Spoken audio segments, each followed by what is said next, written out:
कौशलचा राजा प्रसेनजितकडे पायक्का नावाचा एक हत्ती होता. तो आपली ताकद, शौर्य आणि साहस यांसाठी प्रसिद्ध होता. हा हत्ती विशाल, बुद्धिमान आणि चलाख होता. त्या हत्तीला प्रसेनजित राजाची शान मानले जात असे. प्रसेनजित महाराज त्या हत्तीवर बसून युद्ध मोहिमेवर गेले तर युद्ध तेच जिंकत.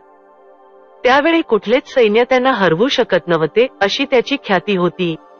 पायक्का हत्तीचा चित्कार ऐकूनच शत्रुसेनेची दाणादाण उडत असे, पळापळ होत असे. शत्रू सैन्याने अनेकदा त्या हत्तीला मारायचा प्रयत्न केला, पण त्यांना नेहमीच अपयश आले होते.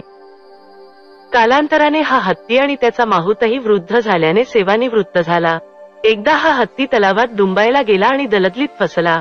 त्याने या दलदलीतून बाहेर पडण्यासाठी खूप शक्ती पणाला लावली, पण जेवढी शक्ती त्याने पणाला लावली तेवढा तो दलदलीत अधिकच फसत गेला. नव्या माहुताने त्या हत्तीला बाहेर काढण्यासाठी हरतऱ्हेचे उपाय योजले, पण काही फायदा झाला नाही. आपली ही दुर्दशा पाहून त्या हत्तीलाही रडू कोसळले. प्रसेनजित महाराजांना ही बातमी समजल्यावर ते तातडीने त्या तलावापाशी पोहोचले. आपल्या सर्वात प्रिय हत्तीची अशी दुर्दशा पाहून त्यांनाही अतीव दुःख झाले. संध्याकाळ होईपर्यंत ही बातमी सर्व नगरामध्ये पसरली आणि त्या तलावापाशी मोठी गर्दी झाली. त्या काळात हत्तीचा जुना माहूत सेवानिवृत्त झाल्यानंतर भगवान बुद्धांकडून दीक्षा घेऊन अनाथपिंडकाच्या जेतवनाराममध्ये राहत होता.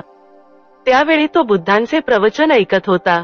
हा हत्ती दलदलीत फसल्याची बातमी बुद्धांपर्यंत पोहोचल्यानंतर त्यांनी त्या माहताला हत्तीची सुटका करण्यासाठी पाठवले.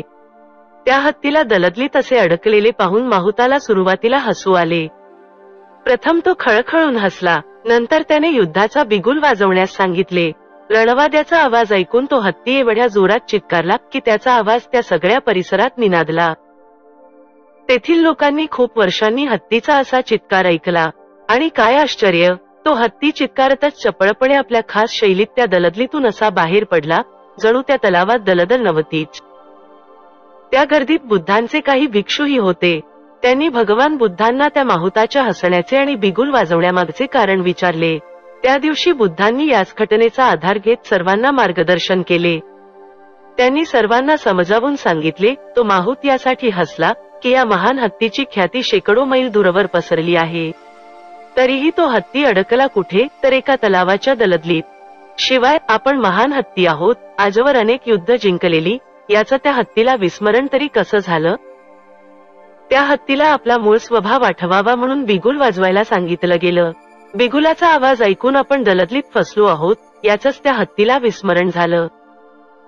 काही क्षणांसाठी त्याला आपण युद्ध मोहिमेवर निघालो आहोत असं वाटलं. त्यामुळे त्यानं आपली उरलीसुरली सर्व ताकद, सर्व ध्यान युद्धावर केंद्रित केलं आणि तत्क्षणी तो त्या दलदलीतून बाहेर पडला. बुद्ध पुढे म्हणाले, या हत्तीची अवस्था पाहून आपणही काही गोष्टी शिकल्याच पाहिजेत. सर्वाधिक बलवान तरुणही एके दिवशी वृद्धापकाळामुळे शक्तिहीन होतो. जसं एकेकाळी धनाढ्य असलेले लोक कालांतरानं निर्धन होतात. कारण या जगात काहीही नित्य नाही, कायमस्वरूपी टिकणारं नाही. ज्या वासनांची सवय आपण तरुणपणी स्वतःला लावतो, त्याच सवयी वृद्धापकाळी प्रबळ होऊन प्रकटतात. तो हत्ती तारुण्यातही त्या तलावावर डुंबायला जात असेल. त्यावेळी त्याच्यात प्रचंड शक्ती असल्यानं तो दलदलीत फसला नाही. परंतु वृद्धापकाळातही त्या तलावात जाऊन डुंबण्याच्या सवयीतून हत्ती मुक्त झाला नाही. त्यामुळे या भ्रमात कधीही राहू नका की तारुण्यात व्यसन वगैरे करून म्हातारपणी ते सोडून देता येईल. ही गोष्ट फार कठीण असते. बुद्ध म्हणाले, माहुतानं बिगुल वाजवून हत्तीला त्याच्या स्वभावाचं स्मरण करून दिलं. तो एक महाबलवान हत्ती असल्याची, आपल्या अंगातील ताकदीच्या मदतीनं दलदलीतून सहज बाहेर येता येईल याची आठवण त्याला करून देण्यात आली. या जगात नित्य काही नाही, सर्व अनित्य आहे, या उपदेशाचा मी देखील बिगुल वाजवत असतो. तुम्ही या भवसागराच्या चिखलातून जन्म, मरण, रोग, वृद्धत्वाच्या धोकाकारक दलदलीतून नक्की बाहेर येऊ शकता. तुम्ही जर आपली सर्व शक्ती, सगळं ध्यान राग, द्वेष, चिंता, वैविकारांना हटवण्यासाठी पणाला लावलं तर लवकरच जागृत होऊ शकाल. त्यासाठी आपली इच्छाशक्ती मजबूत करा आणि या भवसागररूपी दलदलीतून बाहेर पडा. या घटनेतून आपल्याला हेही समजते की भगवान बुद्धांसारखे खरे मार्गदर्शक आपल्या शिष्यांना स्वर्गाची लालूच किंवा नरकाचे भय दाखवत नव्हते. ते शिष्यांना त्यांच्या खऱ्या स्वभावाचा परिचय करून देत होते. ते नेहमी सर्वांना योग्य मार्गच दाखवत, ज्यायोगे त्या मार्गावरून चालताना लोक निर्वाणाचा परमानंद मिळवू शकतील. शिवाय जीवनातील दुःख आणि कर्मबंधन यांपासून मुक्त होतील.